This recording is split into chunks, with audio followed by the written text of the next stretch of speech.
and Teenage Mutant Ninja Turtles all exist in the X-Files universe. Oh, we have to get these guys together. But yeah, so I love this idea. A lot of people are worried that it's going to be something similar to or akin to the Infestation series that IDW did a few years ago, which, to be honest with you, wasn't very good. They had, okay, well, what was this? It was frighteningly similar, where basically this virus wiped out. It was a multi-dimensional, multi-reality virus that attacked the crew of the Enterprise, the Turtles, G.I. Joe, what else?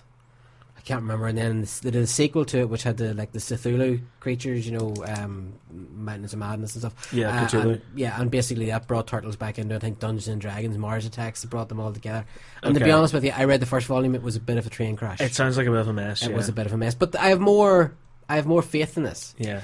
I think I'm less comfortable with the Transformers being in it than anybody else. Yeah, I can't really see Peter Venkman having a bit of a sarcasm off, with Optimus Prime. Yeah.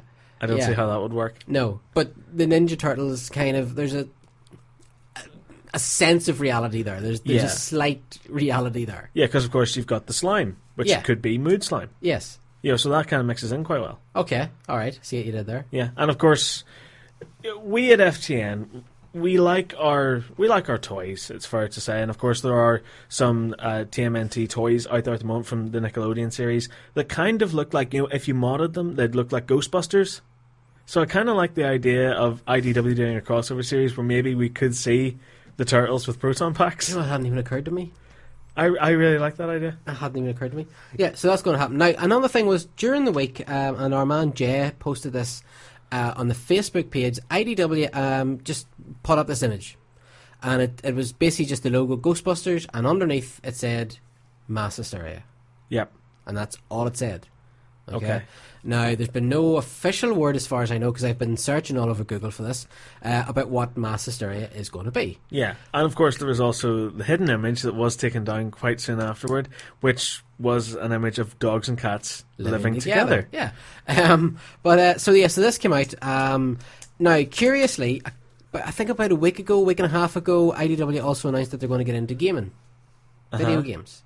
And then this came out.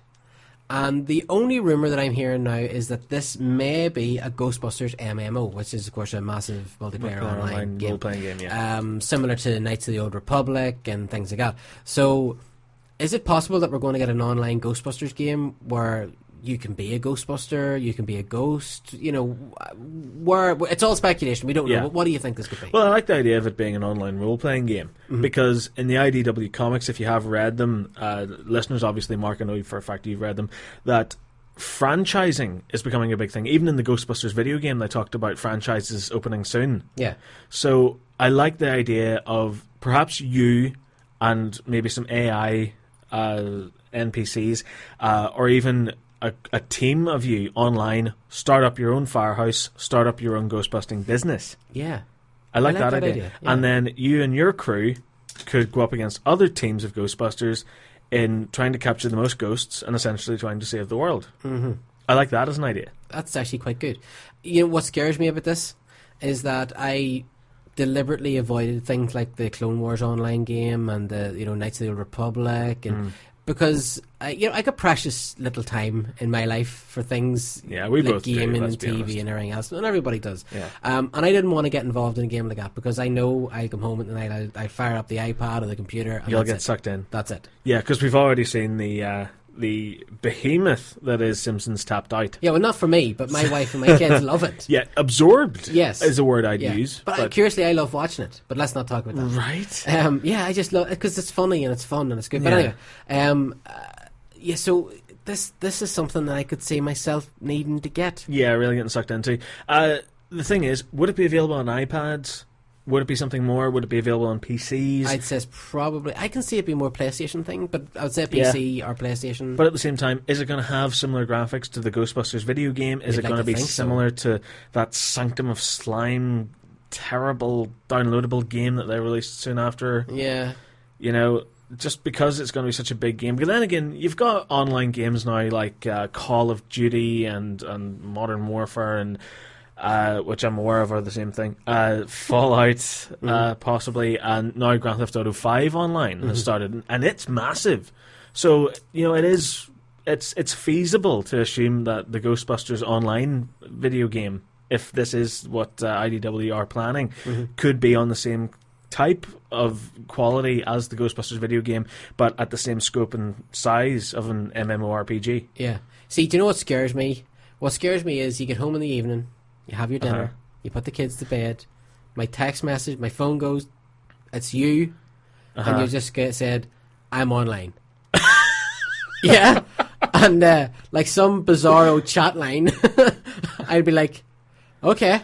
And I'd be texting Jay or Paddy or one of the boys and go, right, we're online, and that's it. That's the end of the night. Next thing, you're still sitting at 4 in the morning. Yeah. And I'm thinking 6 in the morning. I'm thinking the sun's just peeking up over the horizon. Yeah. Where you just and you've got the 5 o'clock shadow. Yes, which you didn't have when you started. Yeah. Somehow there's a cigarette in your hand. Yeah, even though you don't smoke. You don't know how it got there. Yeah.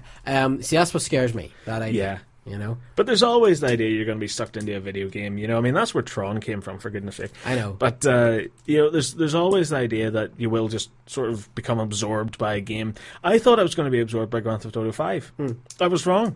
Like, I mean, at the most I can play maybe an hour, maybe 2 hours of GTA before I go, oh, actually, hang on a minute. There's reality. I need to go do reality stuff in reality. And then I put the controller down and go outside. So, yeah, it probably would be the same thing for Ghostbusters. Reality. You're so old-fashioned. Yeah, I know.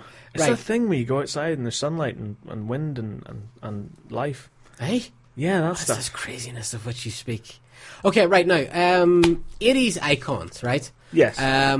Was it the 80s? Yeah, it was the 80s. Okay. This week, a lot of rumours started circulating at the start of the week that Beetlejuice 2 was going to happen. Hooray. Right. Okay. I don't like that. I'm curious. Let's talk. Obviously, the listeners couldn't see your face, but that was the face that said, "I don't care." Yeah. Are you a fan of Beetlejuice? I love Beetlejuice. Okay. It's one of my all-time favorite movies. One of my all-time favorite Tim Burton movies. Okay. That's a fair. That's fair. Yeah. Why that face? I don't want a sequel. Okay. Why? Because it's too late. Okay.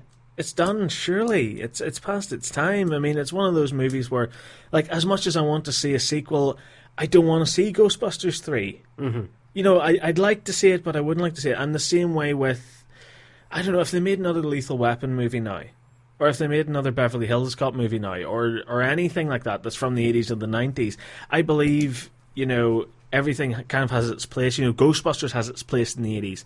And as does the thing we were just talking about, this just escaped me, Beetlejuice. Mm-hmm. You look at it, it's a very 80s movie. Just the way it's shot, its stop-motion effects, there's something very charming about it, very classic about it, and that's what draws me to it.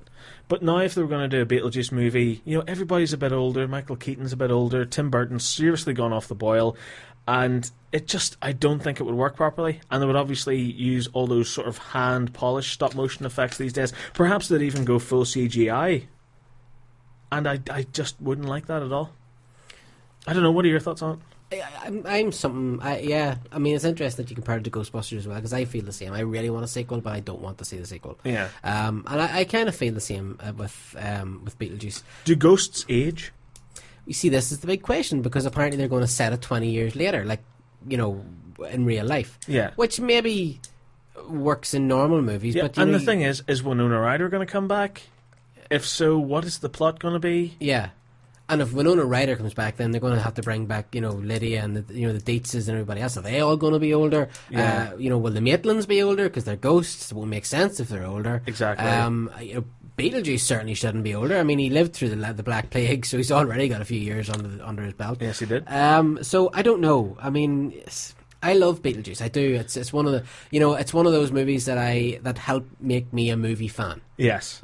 Because again, and I've said this before, whenever Batman came out in 1989, I was still a kid. I got into Batman. From there, I got into comics. From there, I got into I thought, right, Michael Keaton's a really good actor. One of the first movies I watched after that was Beetlejuice. I loved Beetlejuice. Then I realised Tim Burton was a great director. That took me off into different avenues, and I pretty much in the space of a couple of weeks, because of Batman and Beetlejuice, became a huge movie fan. Yeah. So I love Beetlejuice, and I can appreciate it's not that great a movie, but I love it. I hold it very close to my heart. But the fact that it isn't such a great movie is why you love it. Yes. Because it's so mental. Yes. And it's so experimental as well, because, I mean, you've got stop-motion animation in a movie that is, predominantly live action. Yeah. Yeah. And you've got all those effects as well. You've got, obviously where he does the whole face thing where you don't see it, but from behind he goes, "Bleh!" And you've got the little model village as well. It's such a bizarre film, but it works on so many levels. And speaking of the model village, one of the best openings of any movie, where the credits are playing and the camera's panning over the countryside, and then at some point it's no longer the countryside, it's Adam's basically toy village, and then the camera pans up to the Maitland's house. And this giant spider walks over the roof. Yeah. Because it's actually just a spider on the toy house. Yeah. An amazing opening. And that's back in the day when Tim Burton wasn't making crap movies. Sellout movies, yeah. And really had something to offer. See, I kind of agree with you. I do think, Michael Keaton is still out there. He's still a fantastic actor. He's still funny. Yeah. And he's still really serious. Funny. He still has that... but I don't know. I think Beetlejuice is a thing from a childhood. It's had its day.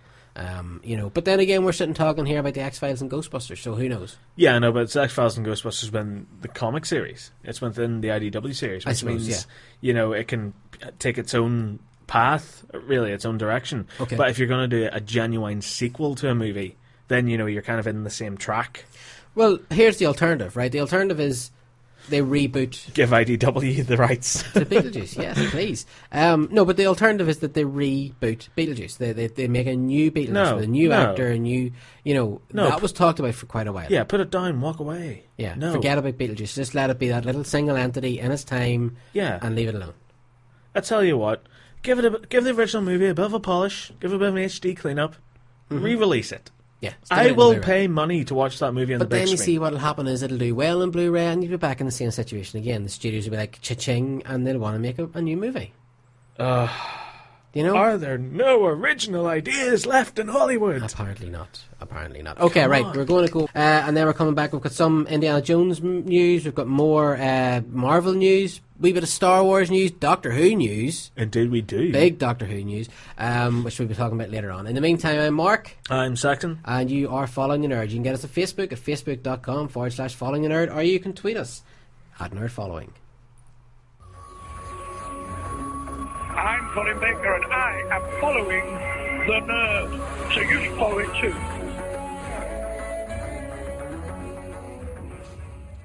Hello, I'm Sylvester McCoy, and I'm following the nerd. This is Paul McGann, Doctor Who number 8, and I'm following the nerd.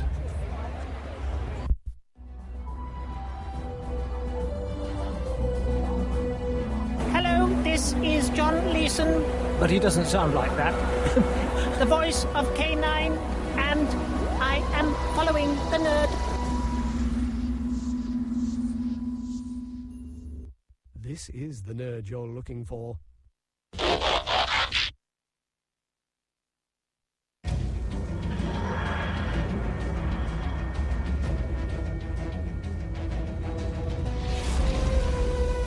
been running all my life. Through time and space. Every second of every minute of every day for over 900 years. I fought for peace in a universe at war.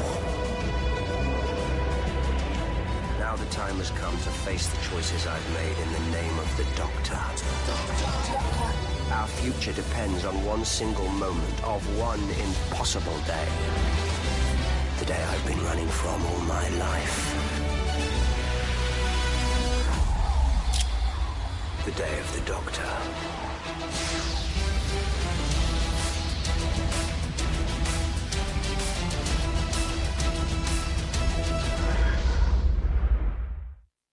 Dun dun dun dun dun dun dun dun dun dun dun. Epic. You alright? Okay, so last Saturday night, 8:20, BBC, during or just after Strictly Come Dancing. Seriously, yeah, of all movies, I know, all TV shows. This is kind of weird because it's a trailer for the 50th anniversary, but it doesn't show you anything from the 50th anniversary. No, it's a completely standalone entity. Yeah, and we now understand what the BBC meant when they said that the trailer was still in post-production and we weren't going to see it yet whenever they unleashed the press statement back on the 20th of September, because everyone was complaining about the trailer that was shown at San Diego Comic-Con, then it was shown at Edinburgh Film Festival, and the fans were getting a bit annoyed, and so the BBC said, look, a trailer's coming, but we haven't shot it yet.